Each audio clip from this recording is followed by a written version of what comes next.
Olá, alunos. Vamos para mais uma aula.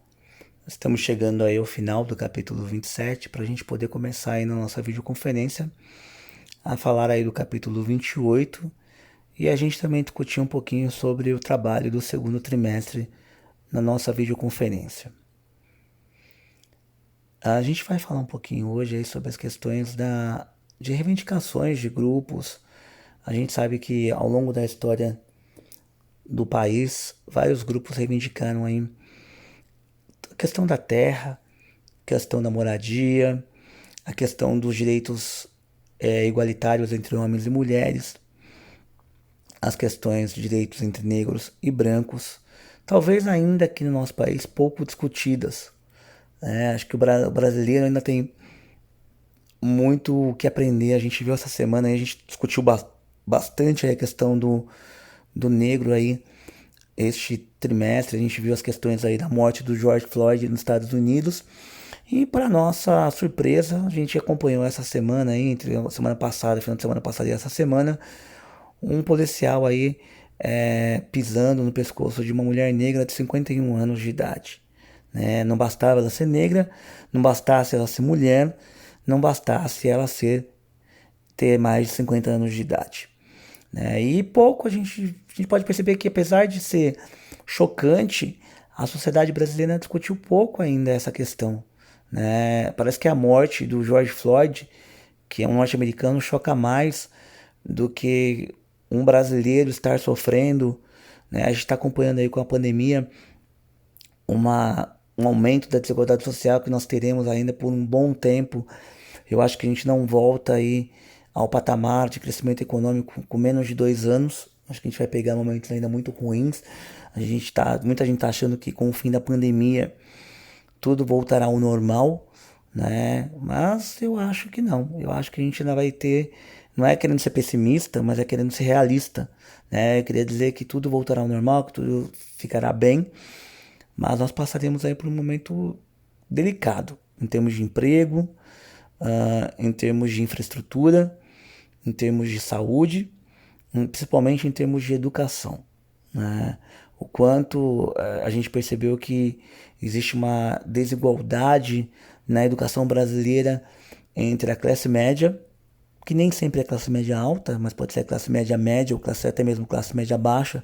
Tem muita gente que faz sacrifícios para pagar a escola do seu filho, Nem todo mundo é rico, essa é a verdade. Tem muita gente que prioriza muito a educação e não quer uma educação pública, visto que a educação pública hoje ela é muito mal vista pela população.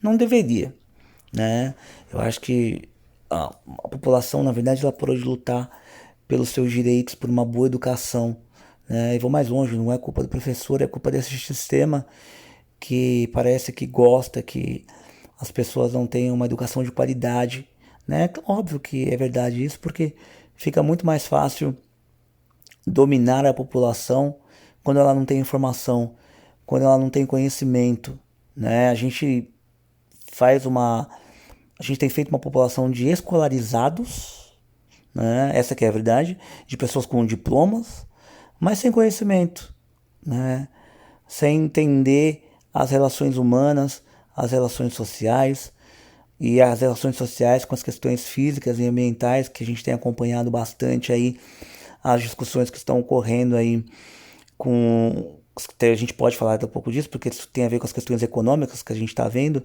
O Brasil está sendo ameaçado aí por vários órgãos internacionais econômicos, até mesmo com os acordos unilaterais, o Mercosul, juntamente aí com a União Europeia quer na verdade não acabar com o acordo, mas retaliar o Brasil, para o Brasil não fazer, aí não cuidar das questões de desmatamento, E a gente vai acompanhar agora, provavelmente no mês de julho, final do mês de julho, começo de agosto até setembro, as queimadas que ocorrerão aí na região amazônica e também no Cerrado brasileiro.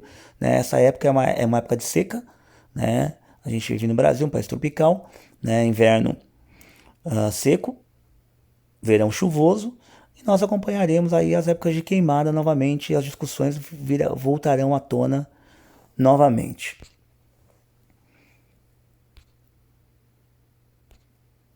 né? Falei com vocês sobre as transformações que ocorrem, quais são os objetivos desses grupos sociais, né? O que que eles pretendem aí com as suas lutas, né? Muitas vezes, como eu disse para vocês, são vistos aí como vagabundos, como as pessoas que não querem trabalhar, e não é bem assim que a coisa funciona. O mercado, infelizmente, não é aberto para todos. Tem gente que precisa produzir alimento, tem gente que precisa produzir commodity, né? A gente tem muitas terras no nosso país, essas terras precisam serem usadas de forma correta, né?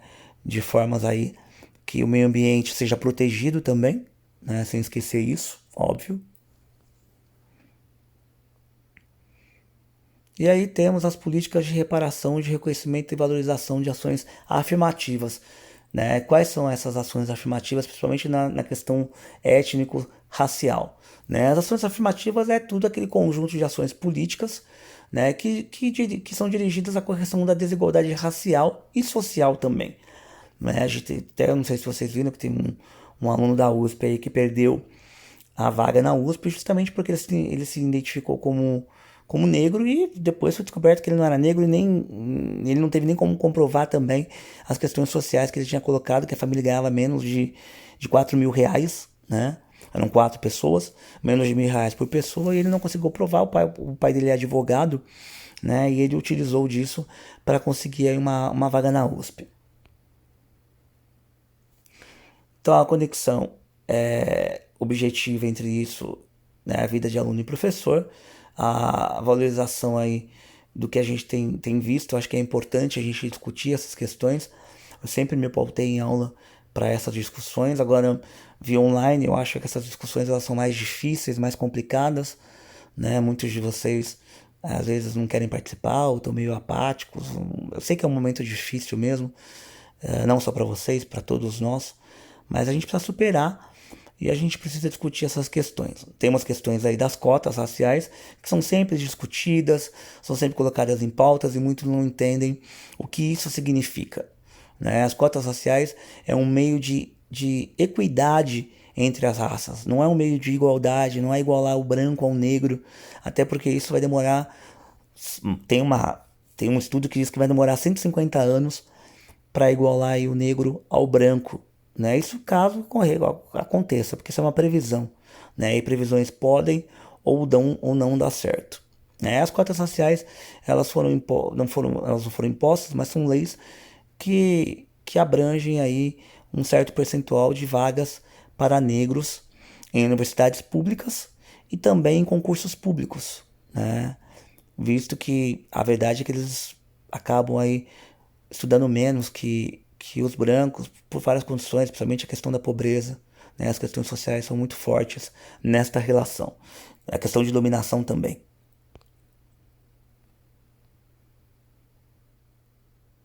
E aí temos os movimentos de moradia. O Brasil tem quase 10 milhões de famílias sem teto, né, que passam aí os anos e os governos continuam prometendo uma política habitacional séria e isso não acontece. A última promessa foi o Minha Casa Minha Vida, que prometeu aí 3 milhões de casas, mas não conseguiu concluir tudo isso. Acho que, se não me engano, acho que foi menos de um terço, quase um terço disso aí que os governos conseguiram desenvolver com Minha Casa Minha Vida, né? Só para vocês terem uma ideia, tem mais prédios vazios e apartamentos vazios no Brasil do que pessoas sem teto, né? Então a desigualdade também começa por aí. Existe uma questão de especulação imobiliária também dessas regiões, né? Para vocês terem uma ideia, 30 prédios ocupados por trabalhadores sem teto no centro de São Paulo, né? Hoje provavelmente bem menos, porque a polícia geralmente expulsa essas famílias. Ainda quero mostrar para vocês, talvez vou tentar aí mostrar para vocês alguns desses prédios são próximos aqui à minha casa, né? Eu vou tentar montar um videozinho aí para mostrar para vocês essas diferenças sociais que ocorrem aqui no centro, que são muito mais perceptíveis do que talvez em bairros, né? Mas no centro eu observo muito isso. Tem muita gente hoje morando na rua, em barraca aqui no centro, é uma coisa assim que é triste, né?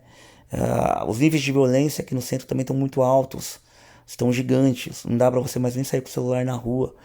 Então é óbvio que isso tem a ver com esse momento da pandemia também. Muita gente perdeu o emprego e as pessoas chegam à beira da loucura. A luta não é nova, né? Os movimentos sem teto eles surgiram aí, principalmente na década de 70, acompanhados aí justamente pelo êxodo rural. Muita gente saiu da área rural e foi para a área urbana, o que também ocasionou aí a moradias em más condições, favelização, as pessoas morando em favelas, as favelas foram aumentando de tamanho também. Aqui tem alguns vídeos que eu recomendo que vocês assistam. Não, se fosse em sala de aula eu passaria para vocês, são vídeos curtos, estão disponíveis para vocês nesses links, espero que vocês acessem, está no final do slide que está na Moderna Compartilha, e a gente discute aí mais questões na nossa próxima videoconferência. A gente já vai entrar no capítulo 28, e se vocês tiverem alguma dúvida relacionada a este capítulo, nós tiraremos na videoconferência e também discutiremos aí sobre o nosso trabalho do segundo trimestre.